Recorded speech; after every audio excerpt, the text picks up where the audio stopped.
Hello. Alright, so today's gonna be a little bit interesting. I'll try to be informative, but it'll also be a fun one. Because if you saw the thumbnail, this is gonna be one of those 3-star kind of games, if you know what I mean. But hopefully everybody's enjoying the content. This is on new patch, right? This is on the B patch. I was playing last night. I'm trying to keep up with the meta, even though I'm super busy. So I try and play like 1 to 2 games per night before I go to sleep. Just try and like, you know, get a little bit of elo at the same time as just like trying out the new comps, right? In this game, I'm gonna play the Sage Lilia comp, and I'll try it out. We'll see what happens with it, and I'll kind of go through my thought process throughout. And you know, if you enjoy this content, you know, make sure to like and subscribe. Oh, I'll just do the thing now.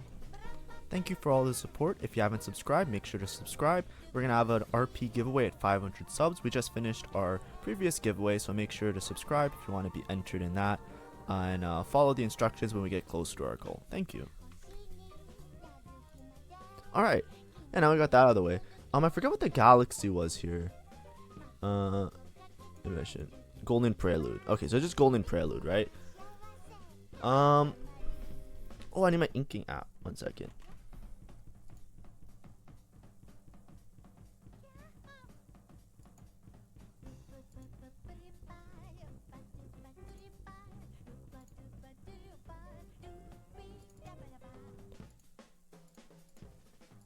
Alright, there we go.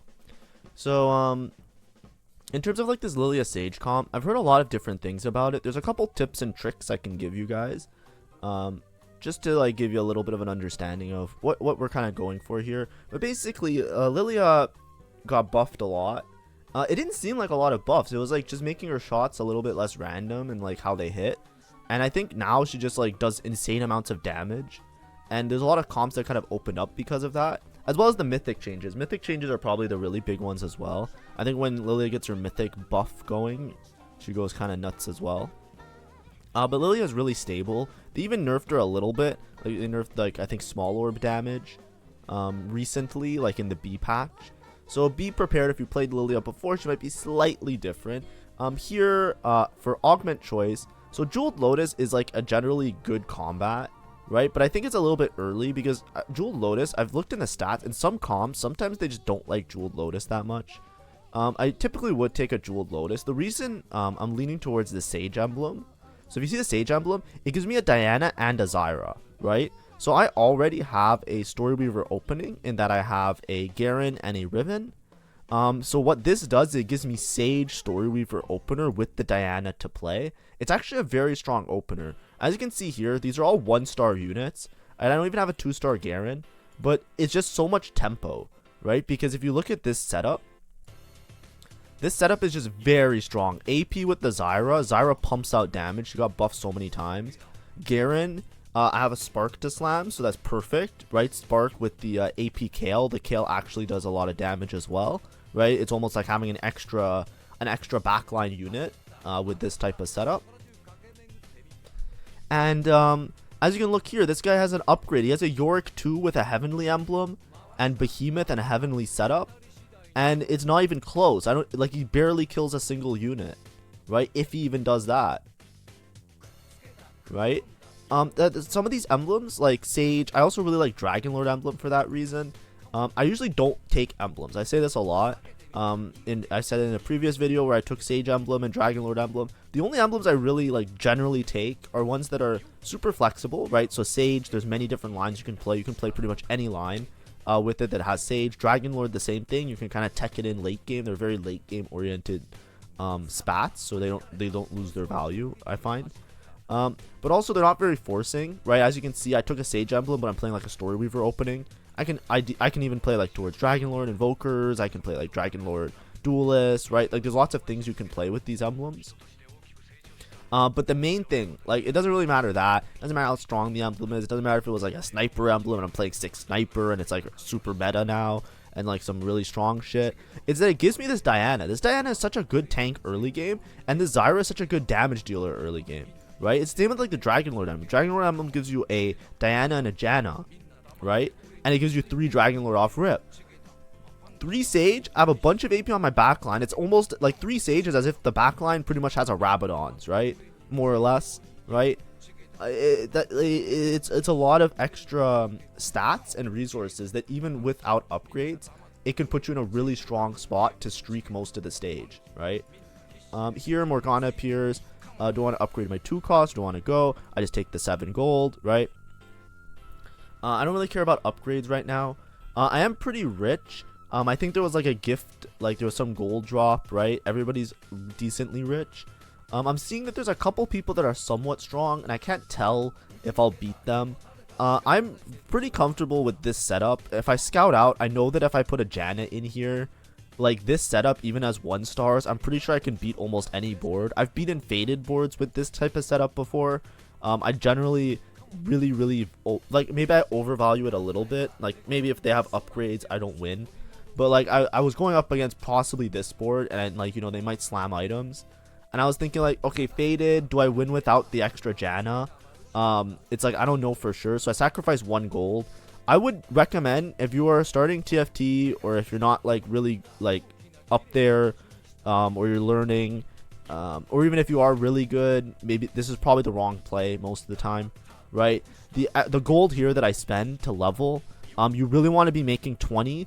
You want to make the 30 gold, right? 30 gold is the magic number a lot of the times. You want to hit 30 gold because it makes it really easy to max out your econ, because 30 gold leans itself really heavily into giving you enough interest and per round gold that makes you make it to level 40. Makes you get 40 gold, then 50 gold, right? So that's the joke or the meme when people always say like 30, then 40, then 50. It's because you need 30 to get, like, going from 10 to 20 and then 20 to 30 is sometimes difficult, because you just have to sell units in order to earn the gold, or you have to be winning rounds in order to earn the gold to establish your econ. And you want to establish your econ early, because if you don't establish your econ early, then you'll constantly be behind tempo of everybody else, right? If everybody else is making 5 gold per round, and they're making 5 gold per round multiple rounds in a row, then you run into a situation where now you're behind because you're not making that same amount of interest, you're not making that same amount of gold. You're basically going to be exponentially decreasing the threshold of, like, you know, decreasing how much gold you have, right, relative to the other people. Anyways, my shop is 3 Jannas. I didn't mention it off rip, but it's kind of fucking crazy. Maybe it's a Janna reroll game, right? I'm very comfortable with Janna reroll. I think it's still very strong. It's one of the best rerolls in my opinion. It's very flexible, and I enjoy playing it the most. It's a bit more difficult to play because you have so many decisions to make, and I think that's what makes it very fun and exciting, because most rerolls, it's always the same garbage every single time, and it kind of gets redundant and boring, especially if they're meta. Janna's kind of like a little bit off meta. Not many people usually lean towards this line, but since like its inception, since like I don't know if there's many EU watchers. I know for sure there's a couple, because in my giveaway, everybody that won was EU, which gave me a lot of problems giving away the RP. But for EU watchers, like the Janna reroll line was like one of the most popular lines out of PBE. So out of the beta for this set a couple months ago, it was like an EU tech, and then like it got adopted into NA, but like everybody was like spamming it into the first patch, like the first tournament. Most people were going Janna reroll with Dragon Lord Sage. Here, it's like I don't want to sell the Zyra or the Janna, because what if I go for Janna reroll? Zyra upgrade is also really big. I'm hoping that I just win this round. I end up playing the Fortune player. So I 5 streak, right? So me leveling that round doesn't, like, I only make 30 now. I could have easily been like 40 gold and then making 50, right? So if we count the amount of gold that I'm down behind, it's quite a lot, right? Ooh, also, I think didn't we just hear this song? Oh no, we heard the other one. Whatever, I just switched the song. I thought we just heard it. I thought YouTube played it twice. Anyways, so I'm not gonna bring up stats or team comp just yet, because right now we're kind of playing this like a Janna game, right? It's a very strong Janna setup, right? Obviously, we just switch out this guy for Zoe. We put in like, if you watch my Janna reroll video, I have a couple of them, I think. Switch out this for Zoe, and we put in a what's her name? Nico, right? Nico in the front line, and then we put in the Soraka, and we're good to go, right? So, yeah, that's pretty alright. I find this Ornn.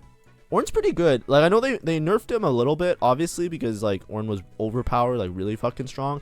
But the reason that I like Ornn early is pretty good. Here I can level again. I'm kind of sacrificing a lot of Econ, right? Again, I break Econ threshold. I'm below 50. The reason I'm doing this is because I'm streaking.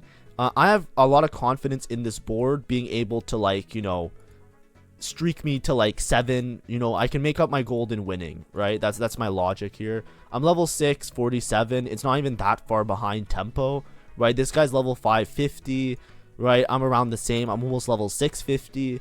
I could sell the Garen and the Zyra here, or just sell the Zyra and make 50. It's probably safer just to not play towards the Janna reroll and sell the Janna, right? But anyways, we kind of just go nuts here, right? No fear in my heart. I think I broke this guy's streak twice, and I think both times he was very strong, which it kind of sucks for him, but you know, it is what it is.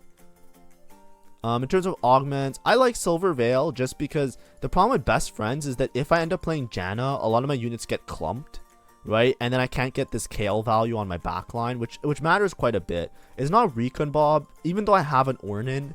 I don't want a Recon Bob because I don't have enough to Recon Bob, if that makes sense, right? And it could grief my game a lot because I'm kind of going for Sage. Anyways, I high roll a Morgana, so that's kind of fun.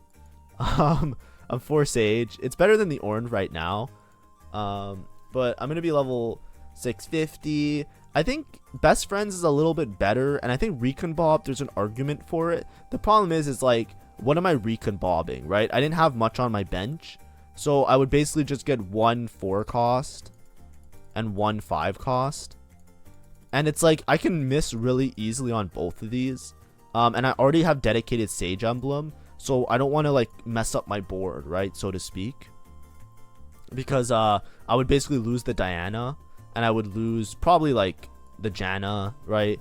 It's like my setup is strong as is, and I'm pretty sure I can streak. Like, look at this guy. This guy has Arcanist +1.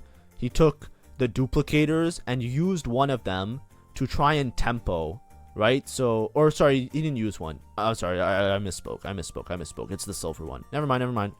I was gonna say I said something wrong. Well, anyways, like he's trying to like go for some sort of reroll line. I'll probably reroll Arcanists. Knowing that he's going reroll Arcanist means that I probably won't be able to like cap out around like having a Zoe with this setup.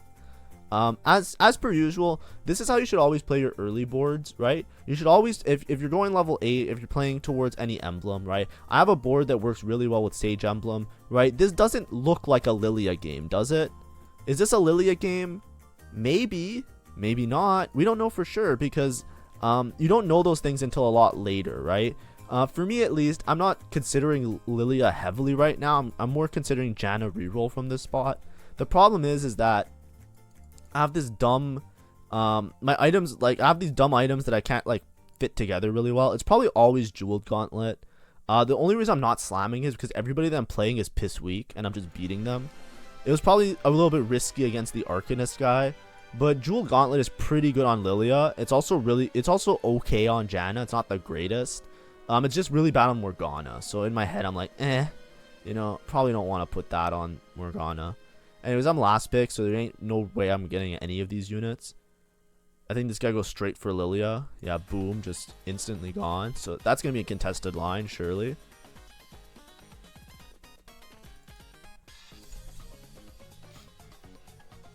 But yeah, when we get to the actual comm, we'll go over the stats for it. And I'll show you, like, the team planner. It's just because right now I'm playing it more like a Janna game. I don't want to like show you a different board and then show you this board and then like explain like the different boards and whatever. All that you really need to know is that anyways, I think I took tier because like that was my only option. I had like 2 tiers. I could play this Alune for Invoker. I just put in the Ornn again. I like Ornn because he drops items, especially early game when he can't be killed as like an Ornn 1, like boards aren't enough damage to deal with it. Here I'm trying to figure out my items. I want to try and streak, so I want to slam items. Blue buff isn't that great on Janna. So here's a little explanation of mana for those of you that don't know, to just to give you like a rough idea. So the main mana items are blue buff and Shojin, right? Blue buff is typically good if you have less than 60, less than or equal to 60 mana, right? Because the way that blue buff works, it reduces the mana cost, right? It reduces the mana cost, and it works well if you're like a chain caster, right? Because what it does is it reduces your mana cost and it gives you extra buffs, especially on kill, right? So it works really well on units that have less than 60 mana. Shojin is good if you are divisible by 15. So if your mana is divisible by 15, then you usually have Shojin, right? So 60 is like this awkward breakpoint where you can play like either or. But typically, if it's divisible by 15, you put a Shojin on. The reason is that the way mana works is when you auto, like when you either get hit or when you auto attack, you get a certain amount of mana. I think it's 5. And basically what you're trying to do is you're trying to count how many autos it takes for you to cast, right? Now I'm not going to do the math for you because like whatever. I did it a while ago to prove it to myself. I just don't think about it anymore. The main rule is if it's divisible by 15, it's Shojin, just because the way Shojin gives you mana, that allows you to perfectly time your auto attack with a cast. And then blue buff, it's typically if you're less than 60, but usually it's like, you know, low mana units, right? So like for example, like a Kindred and a Syndra where their mana is like really low, or an Ari, that's when blue buff really works well, and it allows them to cast multiple times and you get a lot of value off of it, right? If you put a blue buff on a unit, let's say you put it on a unit that has like 75 mana, that's like a common mana number, right? 75 is divisible by 15, so you typically put Shojin on it. Putting a blue buff on a unit with 75 mana basically will have the unit, because the way blue buff is like even, like blue buff has like an even amount of mana each time, just like the way that it works. What happens is like they'll need one extra auto to get from like 70 to 75, or to get from like 60 to 75, right? So then what ends up happening is you waste an extra auto, and it's basically just inefficient, right? You want everything to line up perfectly the same. Like when you level, you want to try and level. Here I'm really rich, so I leveled on 4-1 because I think I'm contested Lilia, so I'm just gonna roll early for Lilia. I'm kind of doing a really slow roll down, but we'll see what happens. I just leveled to 8. I don't really feel like playing Janna because somebody else is holding Janna's. I think it's this guy, right? I saw him from before. So it's like, you know, whatever. Anyways, blue buff. So typically, we'll see with Lilia. I'll show you after. I just want to give a little bit of a mana explanation. But typically, that's like the rule of thumb. It's divisible by 15. It's typically Shojin, and then if not, then it's blue buff. Also, like a lot of times, if you're playing Shojin, you want to have some sort of attack speed item because Shojin works really well with auto attacking. So a lot of times you'll see Shojin on units that auto attack a lot because it'll work really well with it. Here I'm looking for what I want. I don't see any good combat augments. I just take balanced budget. In my head, the way that I see it is that it gives me free gold.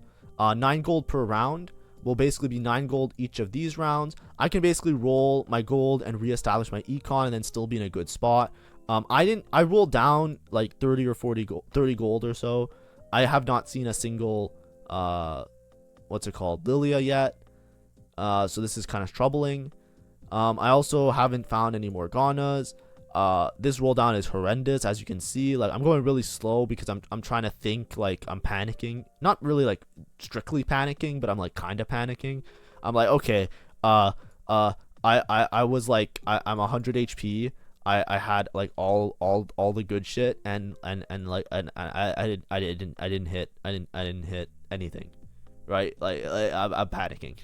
I'm doing this starter on purpose just because like that's how I was thinking. I was like breaking down, right? Like my head was like, how do I not hit anything? I didn't even hit a Nautilus. I didn't hit a Lilia. I didn't hit a fucking Morgana. I hit shit. I leveled on 4-1. Like the fuck? Anyways, like, fuck this game. I just rolled all my gold, and now Yorick appears and makes it rolling cheaper. So now I'm definitely rolling because I'm like, I don't want to lose.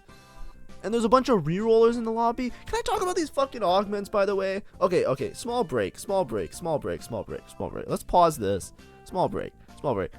Like, you can look at my match history, and you see how, like, this game, right before, I got, like, a thing. What's it called? You see on my match history, it says I got 6 the last game. I'm going to show you the last game.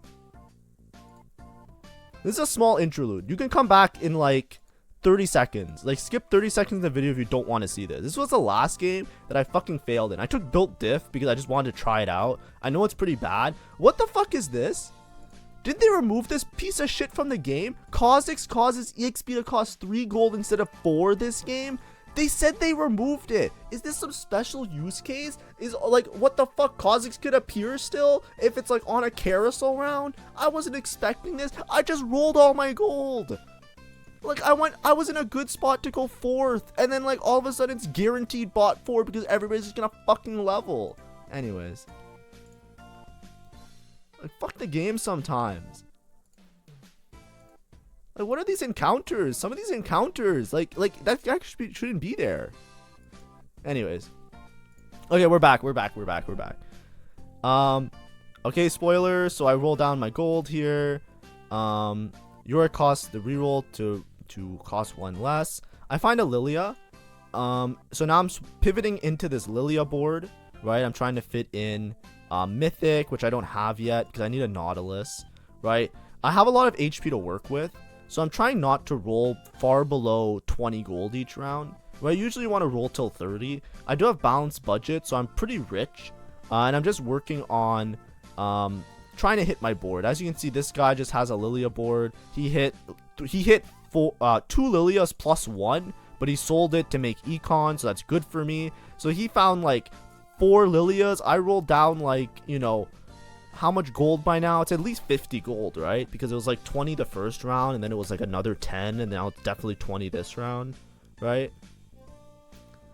Oh, this is so funny, by the way. Can we take a sec? I want to show you guys what happens here. So I'm last pick, and I'm scouting out. I'm trying to count all the Lilias and stuff, right? And it's late at night. This is like 4 a.m. because this is like the only time I can like play and squeeze in a little round of TFT. I don't even scout. I'm too busy looking at my own board. I forgot that I had to pick on Carousel. I know this is gonna sound really bad, but I forgot I had to pick on Carousel. I want to show you guys this because I didn't pick on Carousel, and then Lilia just appears on my bench, and I was like, oh, right, that's what I was supposed to be doing. Oh my god, I'm so bad at the game sometimes. I'm so that's embarrassing. Anyways, we finally fit in this kind of board. A Sage Emblem, I usually put on the Nico, I think, and then you itemize this. So now I have Mythic in, I have Lilia in, I have Morgana 2, and I'm just like buying units. I'm Lilia paired, so I'm trying to find the extra Lilia. We'll come back to the board in a second, because now I'll show you the board breakdown, right? So let's go to stats. So this is to teach now. It's a little bit later than usual. I like to have this earlier in the video just because like I don't want people to lose interest. I think that it's like important, like, hey, here's the guide, here's the information, here's the example.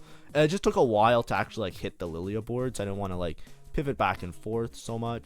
If we're talking about the Lilia board kind of looks like this. This is on level 9, right? So typically what you have is you have Sage with Dragon Lord, right? So Sage Dragon Lords is a very strong combo, right? So I'll kind of rearrange the units a little bit, but this kind of core is very strong, right? In that you have the Wukong, the Nico with Heavenly. These are things that you usually see on very high capped board just because they buff the whole board. So like Sage and Dragon Lord, they're very nice like to cap out your board. It's something that's always useful. It gives your whole team stats, right? Which is very nice.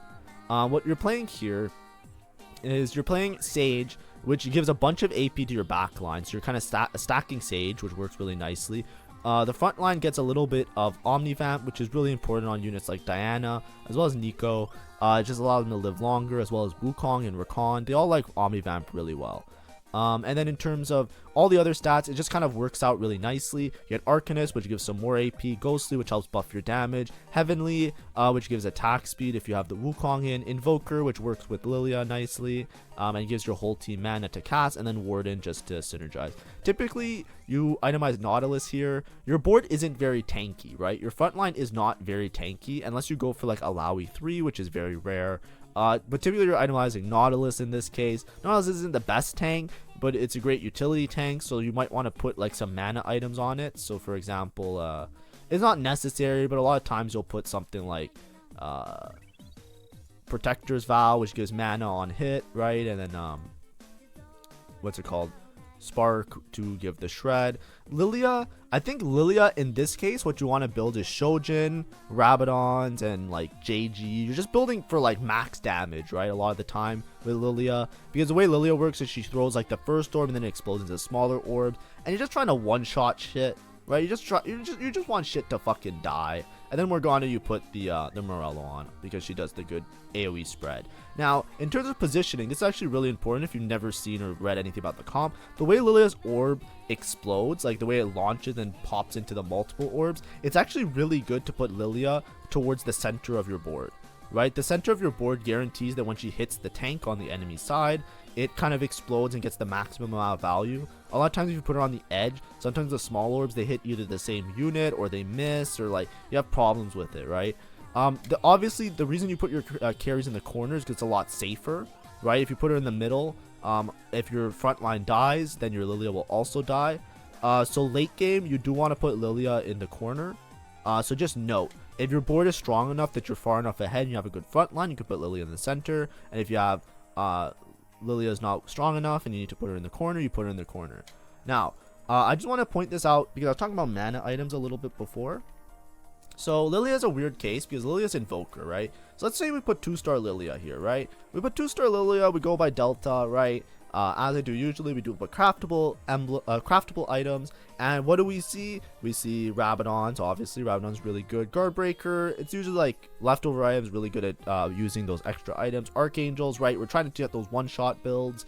Static Shiv, just giving her the shred because Static Shiv is a shred item that hits backline, so it's actually very useful because you hit the unit that you're targeting, as well as it can shred the backline to reduce the magic reduction at the backline so that the Lilia's small orbs hit all of them, right? And if Lilia's small orbs hit all of them, then you kind of wipe out their whole backline. And then you see like, what's the best item? Blue buff, right? And you look and it says Spear of Shojin, plus point whatever, right?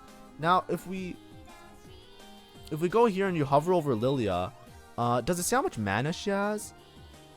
She has 50? Oh, did they buff her to 50? I don't remember. But I remember it being like that she had like an uneven amount of mana, right? Now the reason that blue buff is really good here is because she's also Invoker. So Invokers, they give you more mana and they give you more mana per cast, so it fucks up that math, right? If I go here and I go 2 Invoker, right? Check it out. Spear of Shojin minus 2/6, and then blue buff is plus delta, right? It's not plus by a lot, but it's still plus delta, which means that it's way worse to put a blue buff on Lilia than a Shojin, right? That's with 2 Invoker, right? And then if you put it with 4 Invoker, for example, which the old setup with Lilia, if you've played the old Lilia where it wasn't Sage Lilia, it was like Ash Lilia, it was usually 4 Invoker, and everybody said you always put blue buff on it. And it's because the extra mana that you get from 4 Invoker makes it so blue buff lands perfectly with those auto attacks, right? That I was talking about before. And then Shojin is like really fucking bad, right?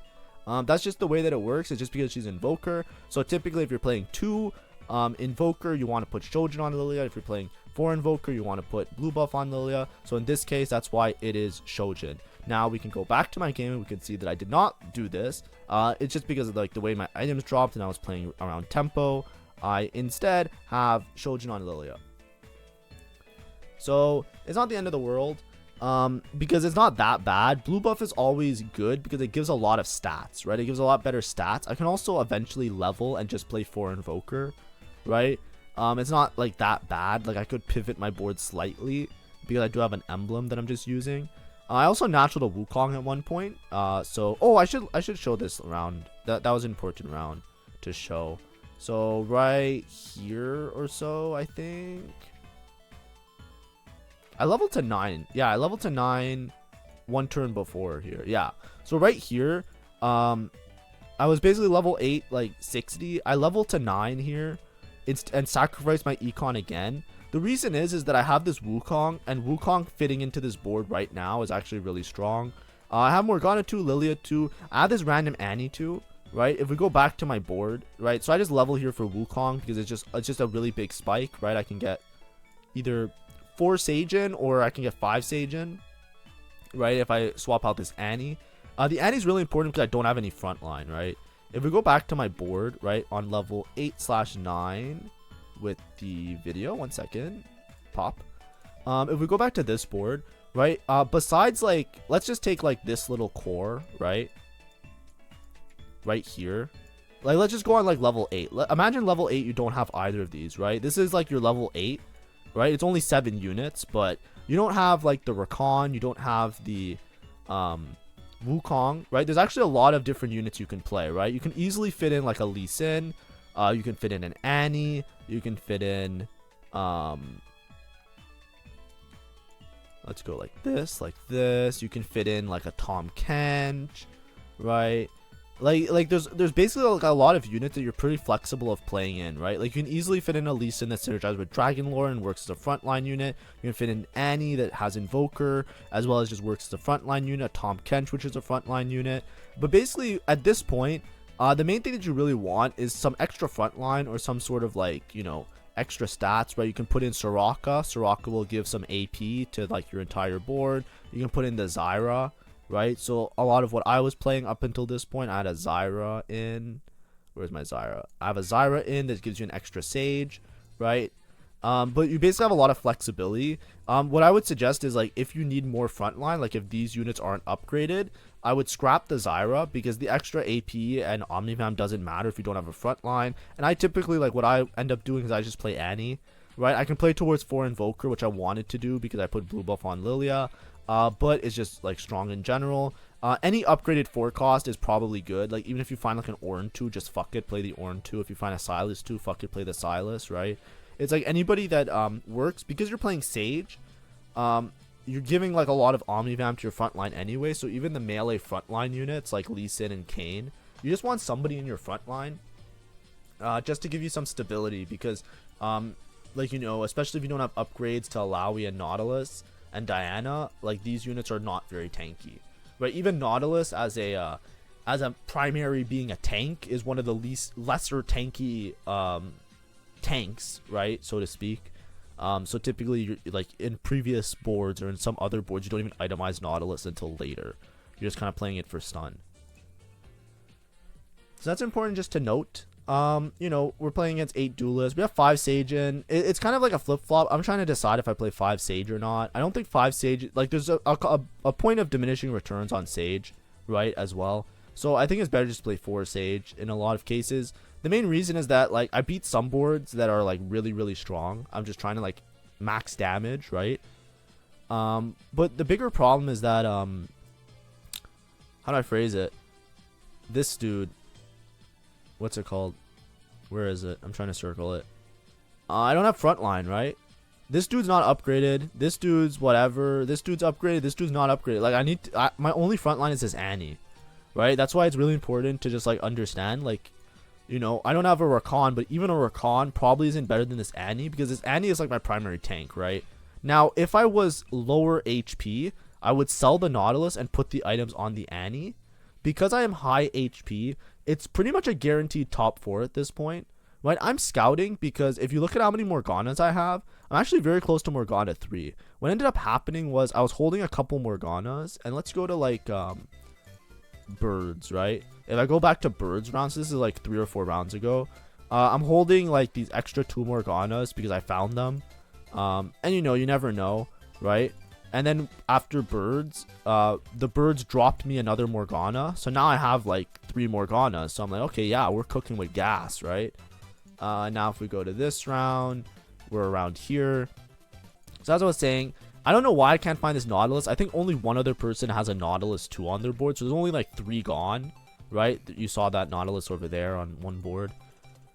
Oh, I guess there's this guy as well. Never mind, there's 6 Nautilus gone. But I still couldn't find one, so I'm just like, whatever. But if I was at lower HP, I would sell this, put the items on the Annie, because Annie's my primary tank now. It's late game. I'm not putting Lilia in the middle. There was a couple rounds I put Lilia in the middle. But because my frontline still is relatively unupgraded, I just want my Lilia to be safe. So I don't really care about the value as much as I care about just, like, protecting the Lilia at all costs. But like I said, Typically in these type of setups, like it doesn't hurt to hold the Morganas because I just basically my board is kind of complete.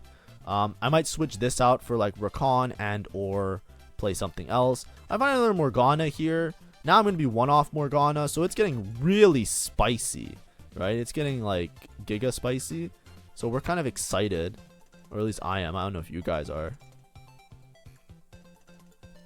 But I'm in a spot where I can play for first, right? This guy's really strong. This guy's really strong. They're contesting Syndra. Like, if you look the whole lobby, like, they nerfed this shit, and they're still all contesting Syndra, which is kind of, like, good for me, because they're all, like, a little bit out. They're all playing, like, a different variation of Syndra, and they all kind of hit, right?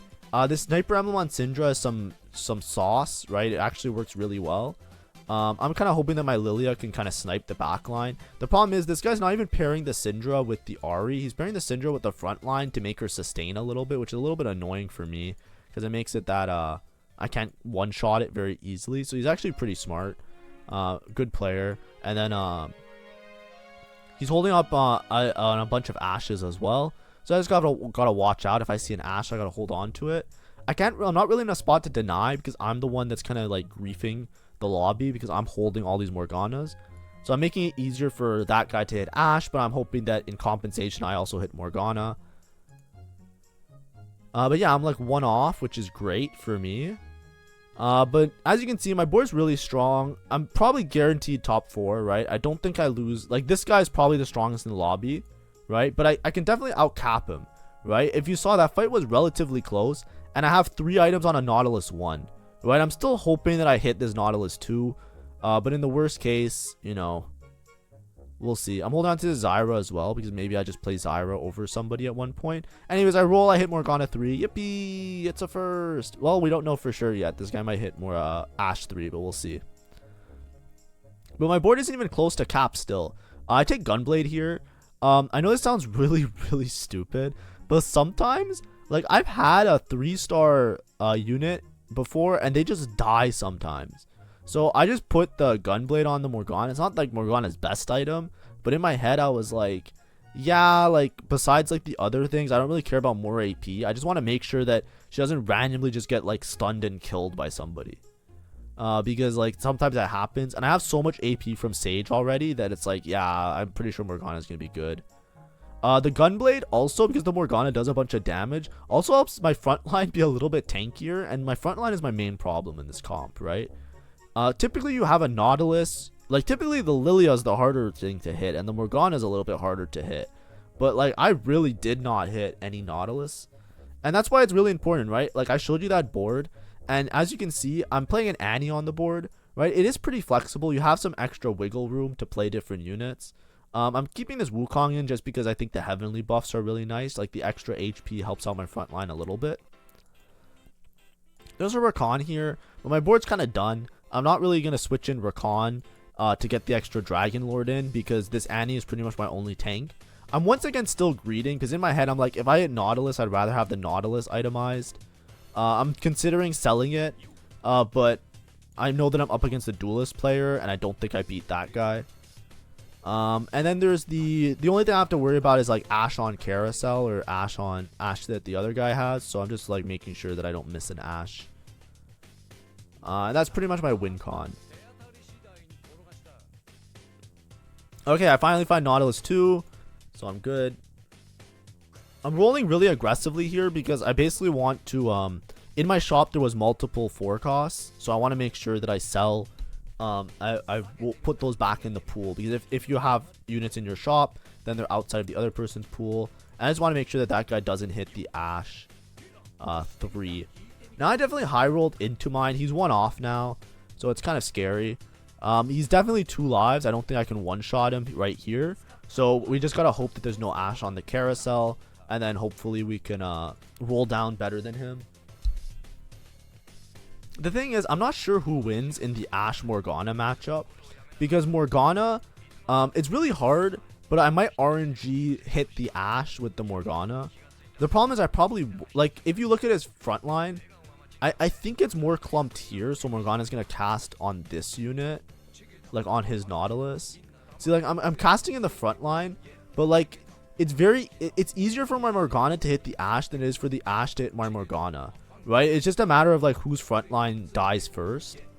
And I think the Ashe kills my frontline first, but my Morgana can RNG kill the Ashe, right? So, and mine has Gunblade healing, right? He's not 10 faded, so I don't really care about denying the faded emblem. None of these emblems really matter to me. I'd rather just take like another damage item. He takes Hodge, which is fine. And now I'm just gonna roll. What's really important is that like at one point you should buy sell all the units inside the shop. I just put this on Wukong for sure. He just FFs. He rolled his goal. He didn't find the Ashe. So yeah, it's a first. You know, it was a little bit of here and there, a little bit of ups and downs. You know, it wasn't the most insane it wasn't the most insanely played game from the mid game. But what's really important is you have to understand like openers and like when to change your board, right? I was kind of forcing into this Lilia comp a little bit, right? I couldn't really play Janna reroll because one guy was holding Jannas in the mid game, and I really didn't want to roll contested because I don't know when he was going to sell the Jannas, right? Specifically this guy, right? And I didn't know if he was going to buy more Jannas because he's kind of going for a reroll comp, I think. Like, I don't know for sure. So I kind of didn't have the Janna out in this case, but instead it just took me really long to find this Nautilus. I played it very greedy, right? I tried to mention like switching items onto the Annie is really important.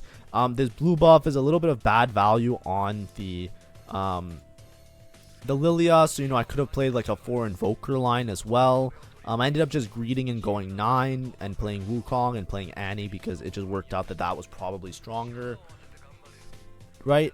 And then there was a couple things early game, like I could have slammed JG a little bit earlier, stuff like that. But it's a matter of understanding, like, you know, I had a really good spot to take stage emblem. It's not just like take stage emblem, you'll win guaranteed type of beat, right? A lot of my early game was because you have to understand that like you can play like these Janna boards early and then tempo it, right? I could have also just went straight to 9, right? Like I rolled a lot on level 8 to play this Lilia board, right? Another option would have been to take this balanced budget, just full Econ, greed, go 9, just play like Dragon Lord Sage on 9.